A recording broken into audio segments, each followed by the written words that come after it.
This is the day that's been given to us. Rather than creating it, earning it, deserving it, we receive this day as a gift from the universe, a gift from God, a gift from life itself. As we gather today online and in person, we receive the gift of this day, so let us make of it a time to recommit to our highest ideals, our deepest commitments. In our freely covenanted faith of Unitarian Universalism, we know that it is the shared commitments of our covenant, not any creed or belief, that bind us together in beloved community and inspire us to faithful service.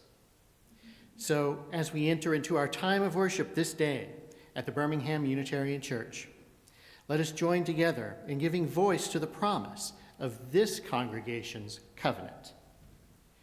As part of the beloved BUC community, I promise to strive to be my best self in all my interactions, assume the best intentions of everyone's actions, be mindful of my shared humanity in my communications, pause, reflect, and be part of the solution when things go awry. Thus do we covenant with one another.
You may notice I'm wearing a name tag this morning.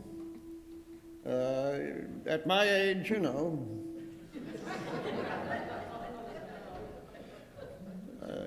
So today I'm Ed. Probably tomorrow I'll be Frank. I do want to give the standard welcome. Since you know now who I am, let's see how we make out on this. We are the congregation. So good morning, VUC. Good morning. That is so sweet. Well, I do want to recognize the importance of being here, the importance of having also our virtual friends through Zoom. It's a great experience for all to be able to come together at this one church. And I'm going to bring up those who are virtually with us now on the screen, and they are going to signal us that they are there and well. And now if you'll turn to the camera and back, let's wave to them. Thank you so much. Well, we do not have two congregations, one virtual and one here. We have one congregation, and everybody in virtual land via Zoom is part of this congregation. And of course, when it's appropriate for them to do so, we wish each one of them back here on a Sunday morning.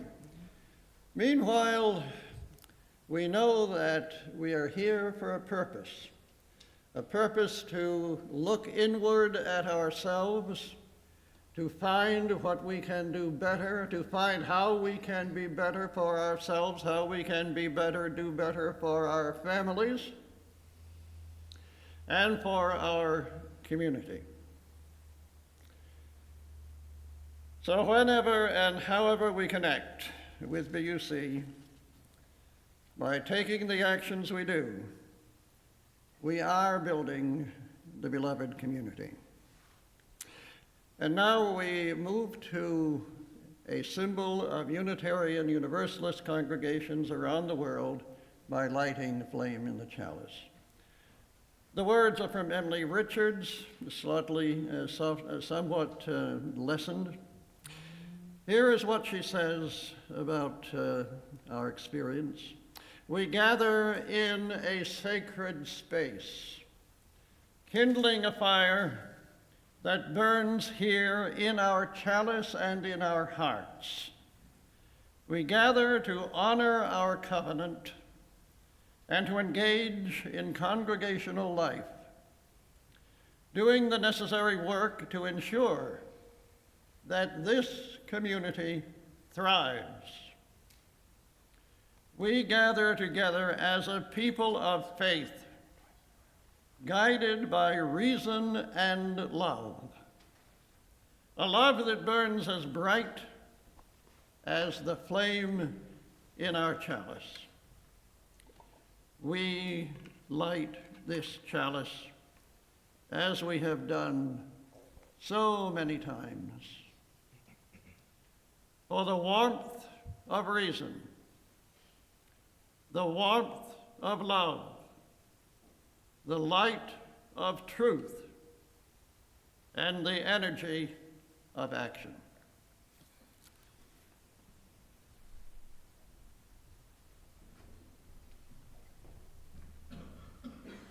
This morning, Steve and I invite you to join in Rise in Body Your Spirit as you are able to sing our very first hymn this morning, Building Bridges. We invite your full self, your full morning voice to join in this round. We will do it once all together and then twice as a round. So you will be my section and maybe like half of you, and then Steve will do the other half. All right, sound good? Give me that F again. Here we are. Building bridges between our divisions.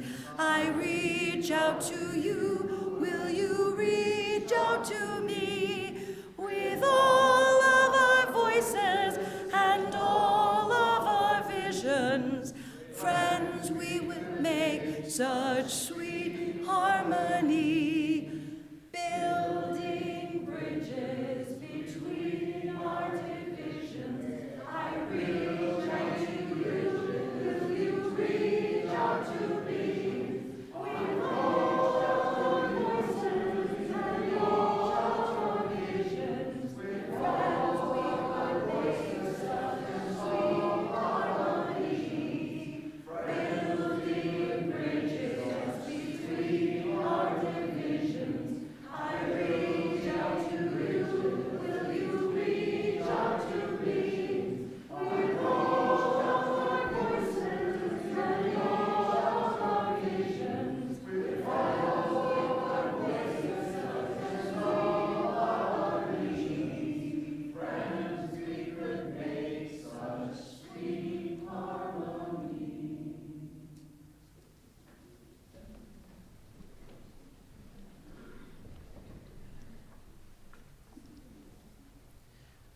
We are approaching our stewardship season here at BUC, at the Birmingham Unitarian Church.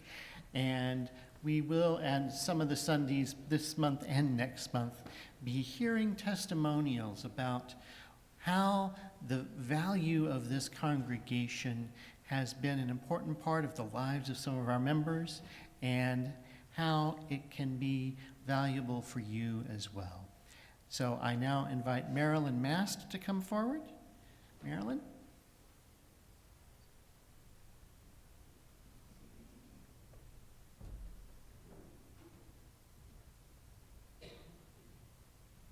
As Reverend Eric has said, I am here this morning to share with you why my husband Tim and I support Birmingham Unitarian Church with our money as well as our volunteer efforts. This is being called a testimonial, so in that spirit I will testify about what I value about BUC. It's a long story, beginning in 1970 when I first attended at the invitation of a friend. I was very pregnant with our first child, so while interested, I was consumed with other things for the following year or two. When I did sign the membership book in 1972, it was partly because I found myself in a community of people engaged in the larger community. 2 and later 3 school board presidents, Walt Johnson in Southfield, Ed Sharples in Ferndale, and later Sylvia Whitmer in Birmingham. Rebecca Peterson's involvement and active support of Focus Hope, and women of the generation ahead of me working for reproductive choice in Michigan. And Bob Marshall's sermons were stimulating. I was inspired. I was also inspired on a more practical level by such things as childcare during rummage sales. One friend commented that such a service was itself relevant religion. Also a vibrant religious education program for our son and daughter, and a superlative music program, which has just gotten better and better. We have had 8 ministers since 1972, including interims. Each of them has brought something to the pulpit which I found stimulating and of value. But what has kept me most involved is working with others toward a common goal, which is the health and vigor of this wonderful community. Specific goals can range from organizing the houseware department at the rummage sale, to working with a task force and the entire congregation to create our congregational covenant, which we repeated this morning. It can include identifying leaders for the next church year, as I'm helping to do on the nominating committee right now, and will include work soon to help update our strategic plan. None of this work is done alone, and I value working with other church members to achieve goals and make friendships along the way. That's the time part of the commitment to BUC. The other half is treasure. As a new member, my pledge was small, sort of embarrassed, $100, as I recall, in 1972. But as I became more involved and learned more about the church's needs, that has increased as our capacity to give increased. Our pledging is very much not a fee-for-service situation, but a desire to make sure that present and future members of BUC enjoy the same programs and activities we did when our family was growing up. One stewardship drive of several years ago captured this idea very well with a slogan, and I'm paraphrasing here: "We drink from wells we did not dig, and reap from fields we did not sow." Thank you.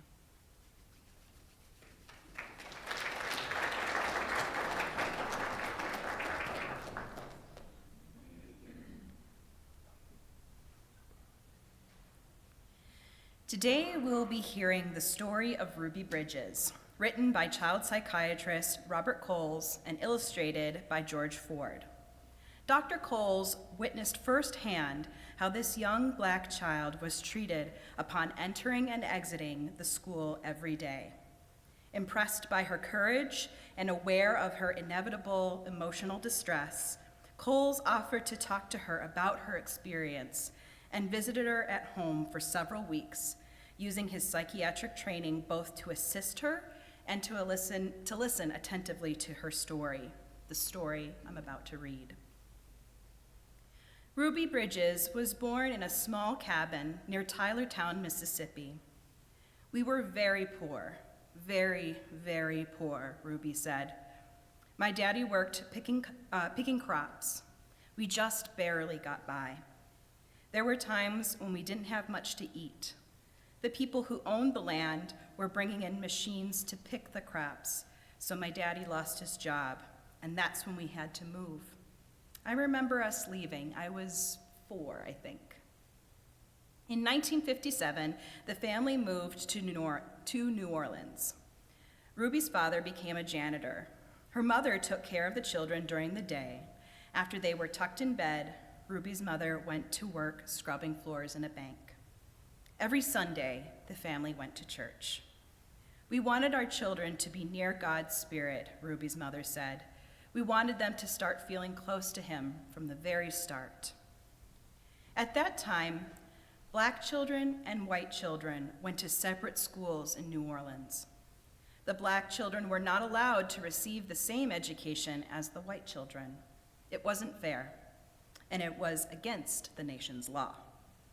In 1960, a judge ordered 4 Black girls to go to 2 white elementary schools. 3 of the girls were sent to McDonough number 19. 6-year-old Ruby Bridges was sent to 1st grade in the William Franz Elementary School.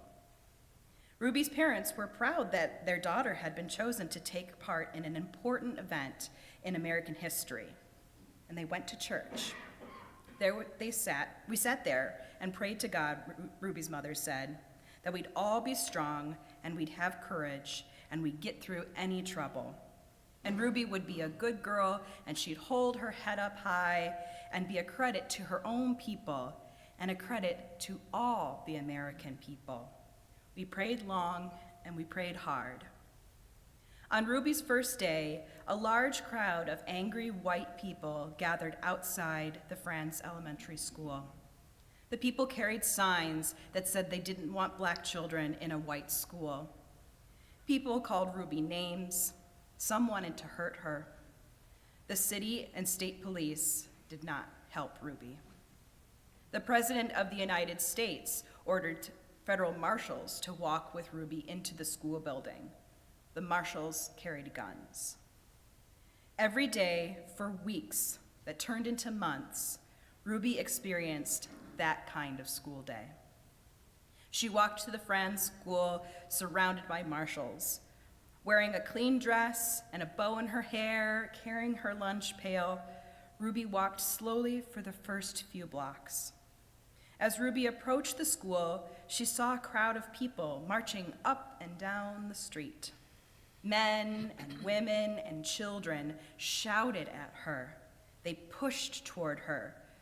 The marshals kept them from Ruby by threatening to arrest them. Ruby would hurry through the crowd and not say a word. The white people in the neighborhood would not send their children to school. When Ruby got inside the building, she was all alone except for her teacher, Mrs. Henry. There were no children to keep Ruby company, to play with and learn with, to eat lunch with. But every day, Ruby went to the classroom with a big smile on her face, ready to get down to the business of learning. She was polite and she worked well at her desk, Mrs. Henry said. She enjoyed her time there. She didn't seem nervous or anxious or irritable or scared. She seemed as normal and relaxed as any child I've ever taught. So Ruby began to learn to read and write in an empty classroom, an empty building. Sometimes I'd look at her and wonder how she did it, said Mrs. Henry. How she went by those mobs and sat here all day by herself, yet seemed so relaxed and comfortable. Mrs. Henry would question Ruby in order to find out if the girl was really nervous and afraid, even though she seemed so calm and confident. But Ruby kept saying she was doing fine. The teacher decided to wait and see if Ruby would keep on being so relaxed and hopeful, or if she'd gradually begin to wear down, or even decide she no longer wanted to go to school. Then one morning, something happened. Mrs. Henry stood by a window in her classroom, as she usually did, watching Ruby walk toward the school. Suddenly, Ruby stopped, right in front of the mob of howling and screaming people. She stood there, facing all those men and women. She seemed to be talking to them. Mrs. Henry saw Ruby's lips moving and wondered what Ruby could be saying. The crowd seemed ready to kill her. The marshals were frightened. They tried to persuade Ruby to move along. They tried to hurry her into the school, but Ruby wouldn't budge. Then Ruby stopped talking and walked into the school. When she went into the classroom, Mrs. Henry asked her what happened. Mrs. Henry told Ruby she'd been watching and that she was surprised when Ruby stopped and talked with the people in the mob. Ruby became irritated. "I didn't stop to talk with them," she said. "Ruby, I saw you talking," Mrs. Henry said. "I saw your lips moving." "I wasn't talking," said Ruby. "I was praying. I was praying for them." Every morning, Ruby had stopped a few blocks from the school to say a prayer for the people who hated her. This morning, she forgot until she was already in the middle of the angry mob. When school was over for the day, Ruby hurried through the mob as usual. After she walked a few blocks and the crowd was behind her, Ruby said the prayer she repeated twice a day, before and after school. "Please, God, try to forgive those people, because even if they say those bad things, they don't know what they're doing.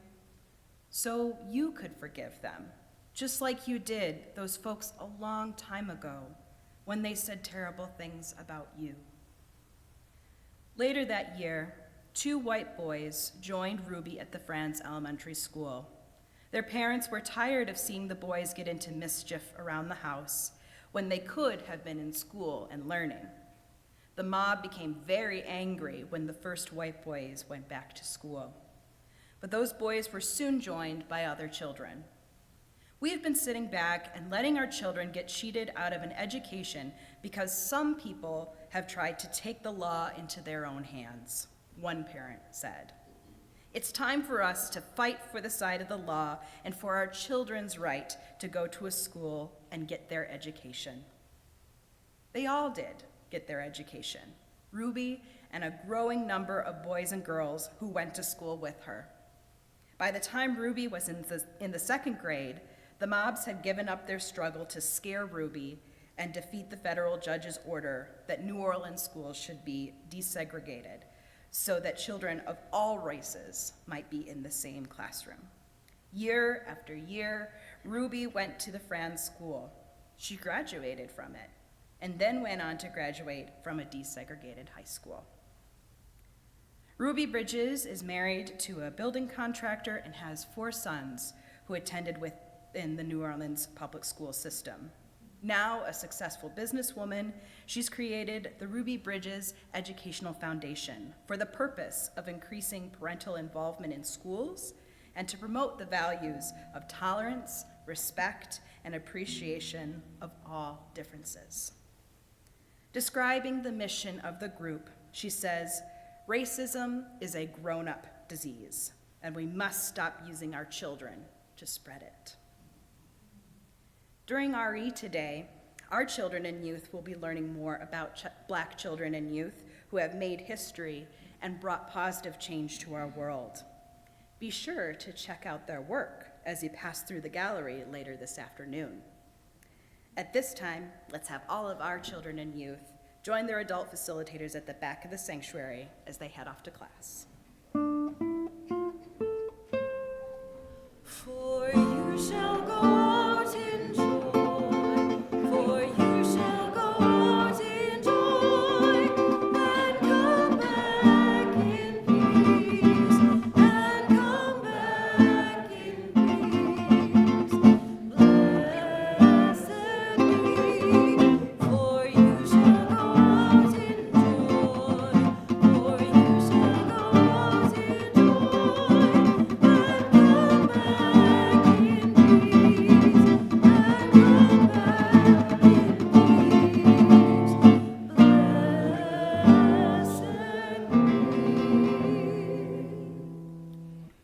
The mission of Birmingham Unitarian Church is to be a free and welcoming religious community that encourages lives of integrity, lives of learning, lives of service, and lives of joy. And one way that we live out this mission is by giving half of our weekly offering to a nonprofit organization that essentially shares the values that we share. The organization that we share the plate collection 50% through the whole month of February is called the Michigan UU Social Justice Network, affectionately called MUSGIN. Now, MUSGIN is a statewide coalition of Unitarian Universalist congregations and our allies working toward progressive change.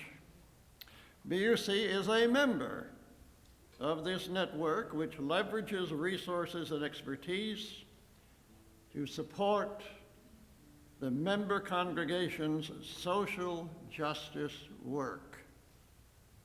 It also joins with allies to expand the coalition's impact. Our plate donations enable MUSGIN to engage consultants to assist with this work.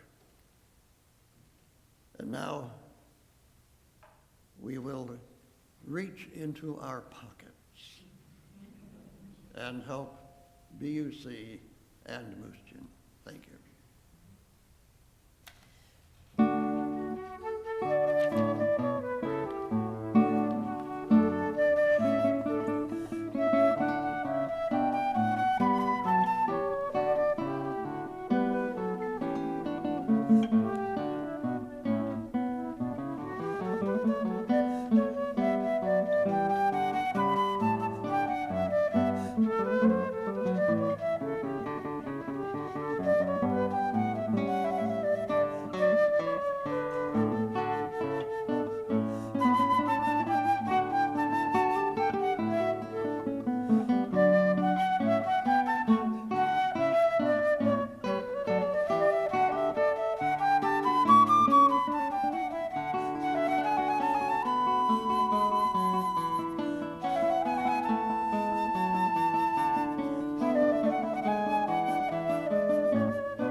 We accept your offering in deep gratitude. You are supporting the existence of this church, this one church, and you are supporting the values of Unitarian Universalism across the entire state. With deep gratitude, may it be.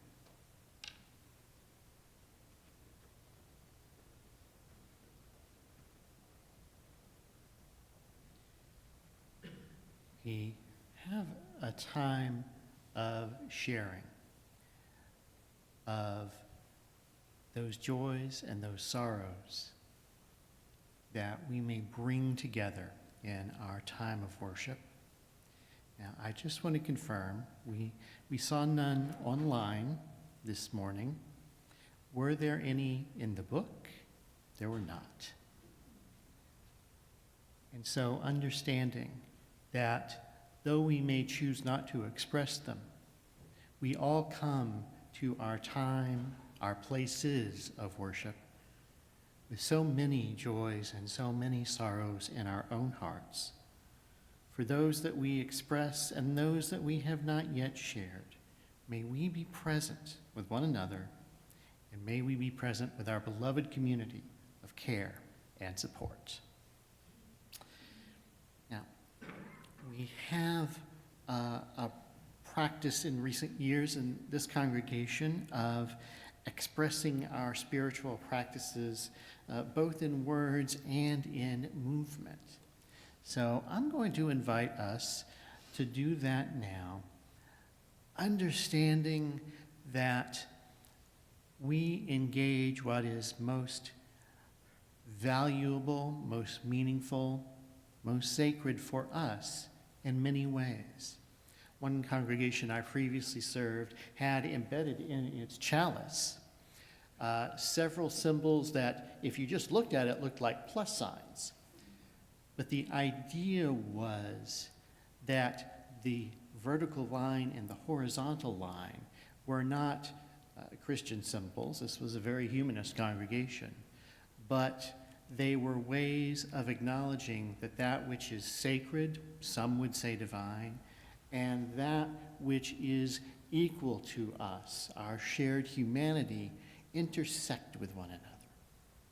So I'm going to invite us to both a vertical and a horizontal practice. You don't have to stand for this, but those who can and are comfortable doing so, I invite you to stand. We're actually going to be doing this more with our arms than with our whole bodies. So I'm going to invite you to reach your arms far up and also down, connecting that which is highest in our lives with that which is most grounded in our lives. And then I'm going to invite you to spread your arms, being careful not to hit one another, and recognizing how we are reaching out towards one another as we do so. And we'll do this one more time in a slightly different way, and I'll let you choose which arm is which, one up and one down. Because again, that which is highest for us connects with that which is deepest for us, and out to connect with one another. Yes, and I see some are doing this, and some are doing this. And this is all good because it shows how we live our lives in multiple dimensions. Thank you. Please be seated.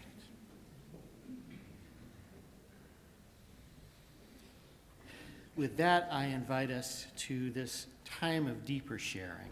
And as I offer these prayerful words originally written by the Reverend Krista Taves, I invite you to reach deep within yourself, far beyond yourself, up or down or across, and connect with what you know to be sacred. Spirit of life and of love, God known in so many ways and mystery beyond all our knowing, we gather this morning as a covenanted community of spiritual seekers coming together in a rainbow of diversity, united by our conviction that the wounds of this world can be healed through compassion, forgiveness, acceptance, and courage. And by healing, we do not mean restored to some mythical, original purity, but brought to a new place with greater wisdom, wholeness, and liberation than could have been envisioned before. This community is on a journey from one home to another, from one time to another. And yet, in truth, we know that each one of us is on a journey, and all our journeys place us before forks in the road. These places ask us to make choices, saying yes to some things, no to others, grieving in what we must leave behind, rejoicing in the blessings, often unexpected, that come our way. In these journeys, some will choose to walk with us. Some will choose another path. Some will pause for a while, withdrawing into their own places of transformation where we cannot follow. Some such partings happen gently and lovingly, others with judgment and disappointment. It is our calling to accept these things as a testament to our strength and our fragility, and to trust this process even as we fear the unknown, even as whispers of beloved memories draw us deep into our own hearts, even when we see more clearly where we have come from than where we are going. The journey asks us to keep moving. So, Spirit of Life, we ask for patience, we ask for understanding, we ask for compassion, we ask for hope and gratitude so that we may welcome our collective and individual journeys with open hearts, open minds, and open hands. Blessed may we all be. Amen. And I invite you to please join me now in a moment of silence.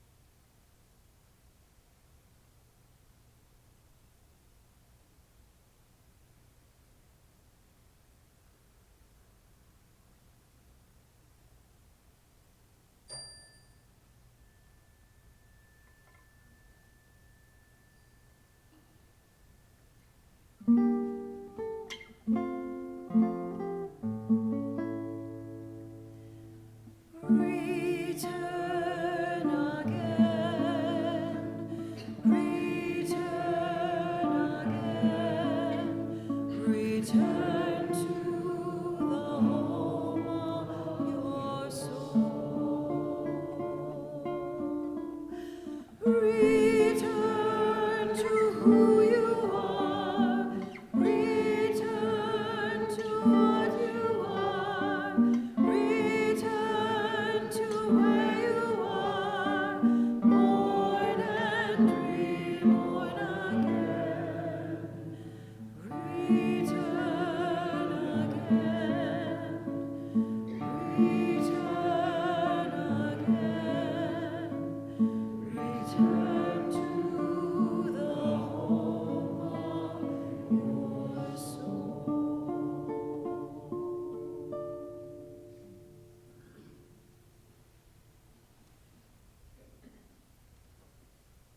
I'm reading from the New Revised Standard Version of the Bible.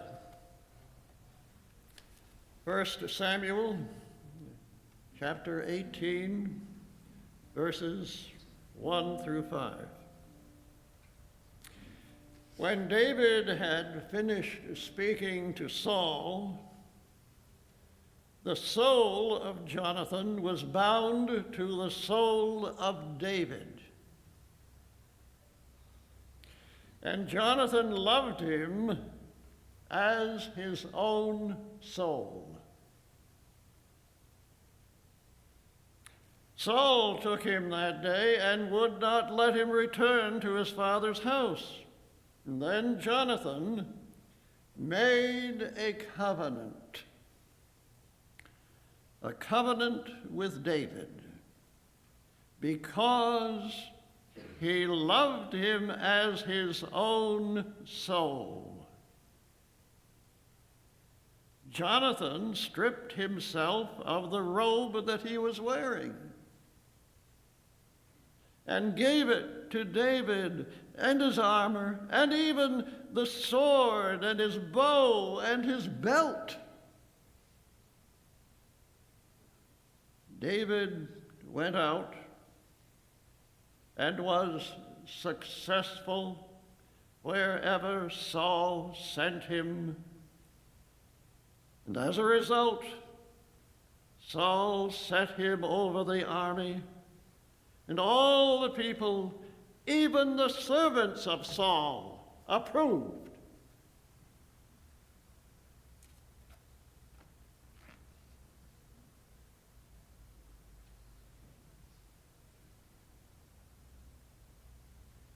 This second reading comes from the 20th century Unitarian theologian James Luther Adams in his essay, From Cage to Covenant. What are the major ingredients of a covenant? Human beings, individually and collectively, become human by making commitments, by making promises. The human being as such, as Jewish theologian Martin Buber says, is the promise-making, promise-keeping, promise-breaking, promise-renewing creature. The human being is the promise maker, is the commitment maker. Also, the covenant is a covenant of being. It is a covenant with the creative, sustaining, commanding, judging, and transforming powers, which may be interpreted theistically or non-theistically, humanistically. In a religious covenant, the orientation is to something we cannot control, but something upon which we can depend, even for our very freedom.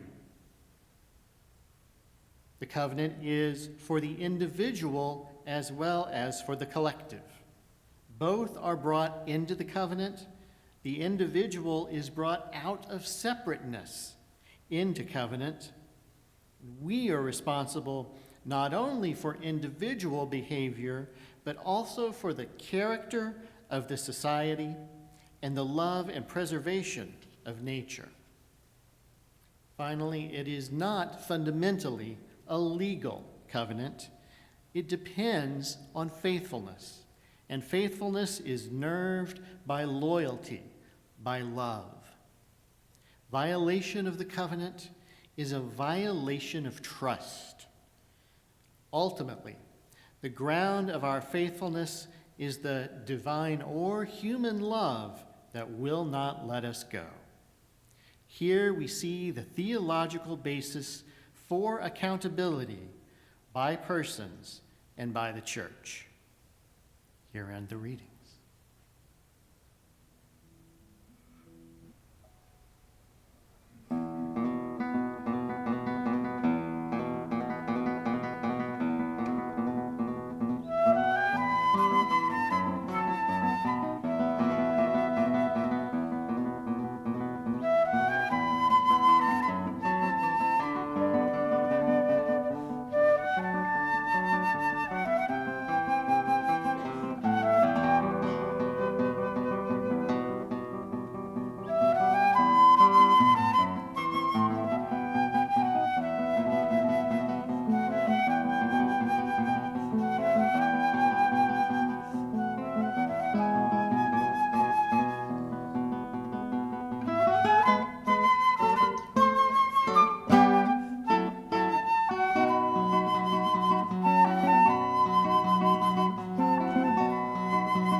Can you hear me now?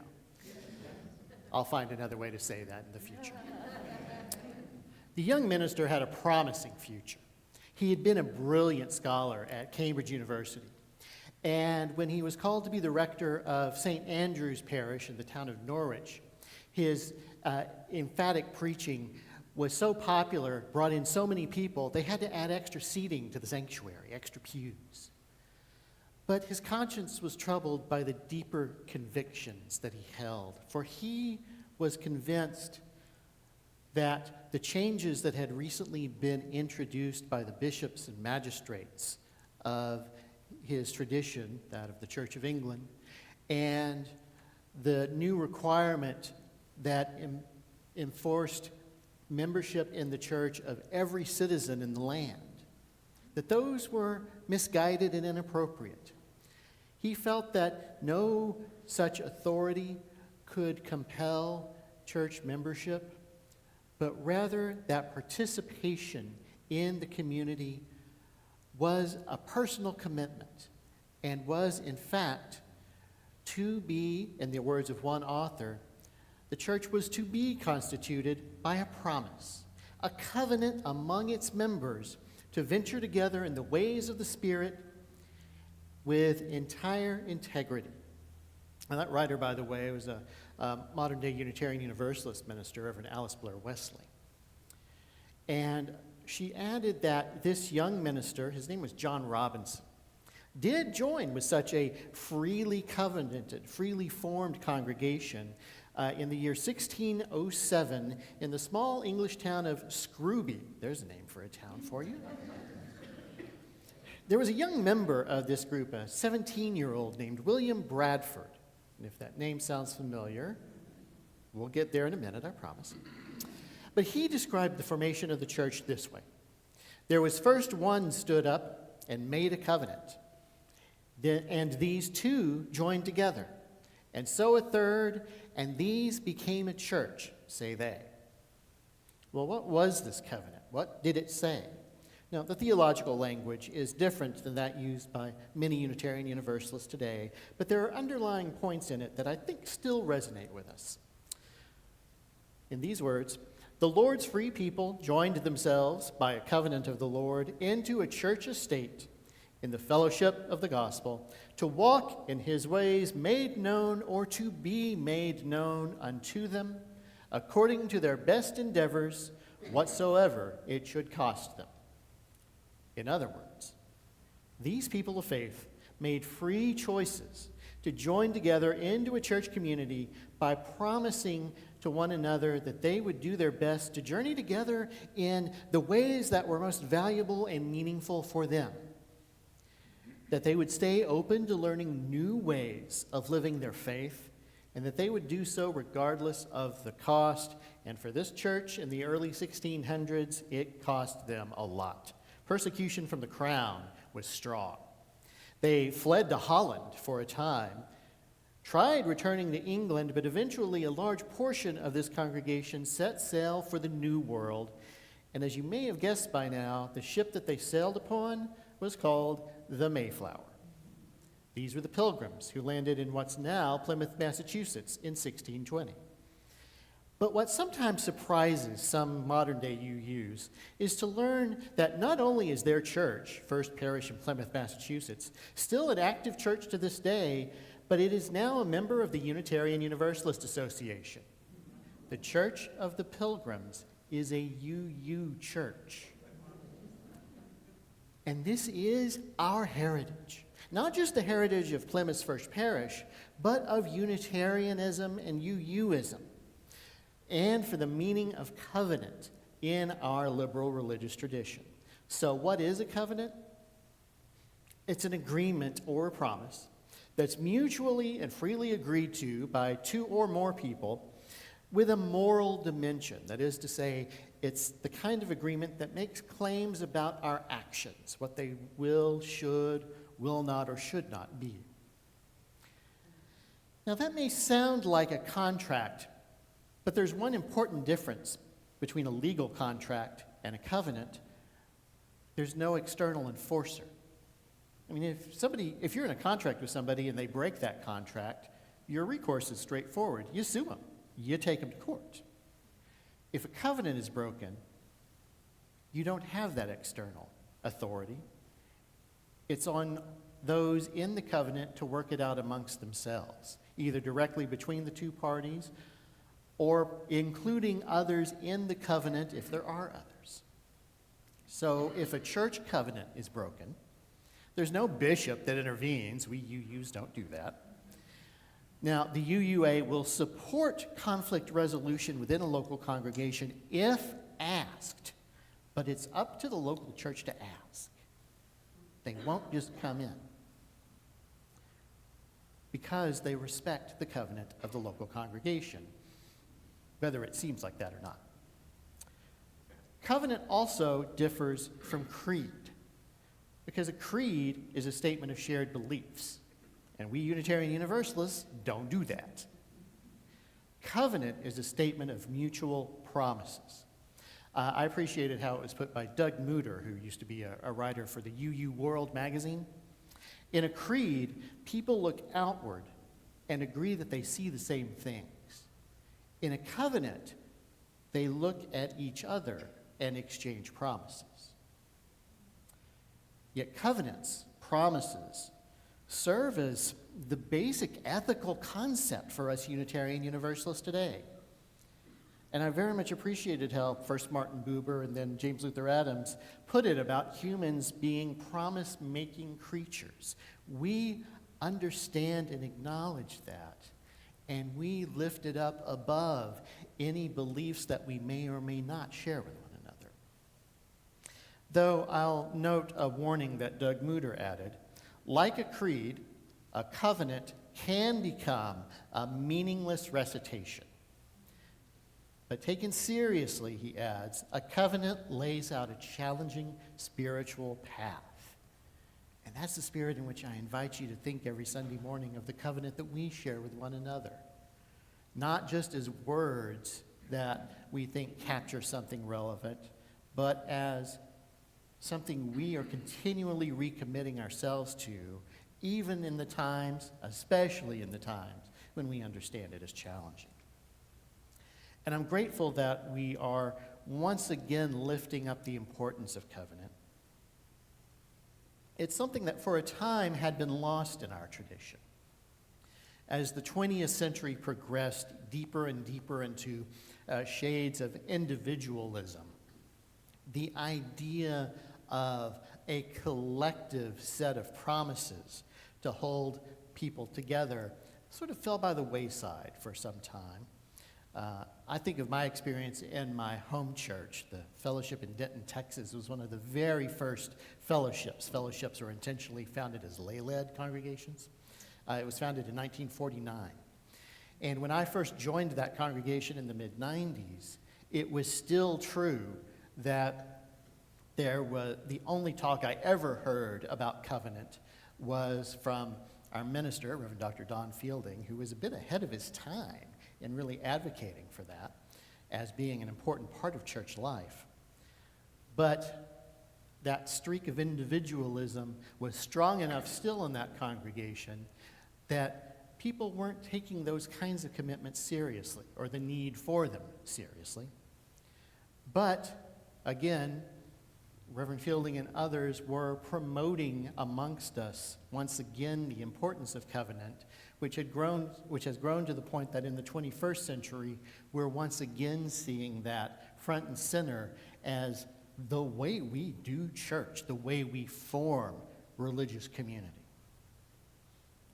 But whether the covenants we live in are made explicit, as we do every Sunday, or are more implicit, as I think they had been, at least in my old home church at the time, there are still valuable life lessons we can learn by understanding ourselves as living in covenant with one another. And one of those is that thinking about covenants shows us the balance between the individual and the community. James Luther Adams makes the broad scope of covenants pretty clear. The covenant is for the individual as well as the collective, and we are responsible not only for the individual behavior, but also for the character of society. And that can be true for a church as well. Many individuals from church can be involved in many different aspects of congregational life. But the covenant calls us to a collective identity that is in addition to our individual engagement. And it does not mean that our individuality goes away. Far from it. But it understands that we are each individuals, that each bring our own value, and we create something that together that is greater as a whole than the sum of its parts. And that it too is something to which we bear responsibility. Another lesson is of the importance of commitment more generally. And Doug Mutter, the writer from the UU World, gives a clear example of this that many of us are familiar with. Marriage vows, he says, are one type of covenant. They say nothing about what the couple believes, but they describe the commitments that the individuals are making to each other. And I would add that in the process of making those commitments, they are creating the marriage as they articulate their vows to one another. I have described to couples who are talking to me as we plan a wedding, I have often said that the vows are the performative words that perform the act of creating the marriage as they are given. And we can argue that a church too is created by its covenant, and that in the process of re-articulating our covenant, we are recreating this church. I understand that for some, covenant has been an issue at times in the past here at BUC, and I can say that when I've encountered issues around people not holding to covenant, my approach is to gently name what the commitments are that we've agreed to, and then inviting people to recommit to those covenantal promises. Not calling people out, but calling people back in to the covenantal promises. One other lesson, really two closely interrelated ones, the importance of trust and the importance of risk. And that one might surprise you. But I really appreciated how the Buddhist writer Sharon Salzberg put it. She noted that sometimes faith means trust. And I'm going to quickly add, I wouldn't just say sometimes. One of the arguments for the derivation of the word faith is that it's from the Latin word fides, which literally translates as trust. But sometimes, she says, faith means trust. In your reflections, you can contemplate, is there some quality that you trust? Awareness, love, critical thinking. What do you trust? And then she goes on to add an example. I remember having a great deal of difficulty with my meditation practice at one point in my life, and my teacher, U Pandita, said to me, you just sit and walk. The Dharma will take care of the rest. The Dharma, that deeper understanding of reality as Buddhists articulate it. And she adds that I was trying too hard to make the practice work, and the faith that came from simply trusting that the practice would work, all by itself, has been tremendously helpful to me. Sharon Salzberg's story shows us how living in covenant, how living in accordance with promises that we make to one another can transform our own lives and the lives of those who share in our covenants, because it reminds us that we can, at least to some extent, trust those with whom we are in covenant, and that trust can open us to enough comfort to take enough risk to be authentic in that relationship.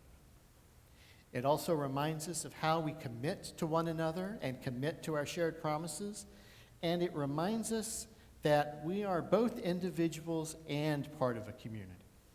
that when we walk together in ways known and ways to be made known later to us, ways to be known as meaningful in our lives and in our faith, then we are opening ourselves to one another, and we are opening ourselves to a larger spirit.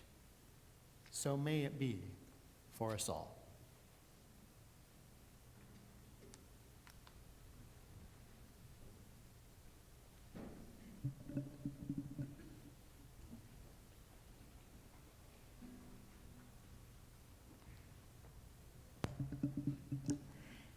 Would you please join in singing, and let's punctuate together the words that Reverend Eric and Ed also shared with us this morning. This is hymn number 34, Though I May Speak with Bravest Fire.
And as we leave this sacred time, leave the many sacred places from which we have gathered.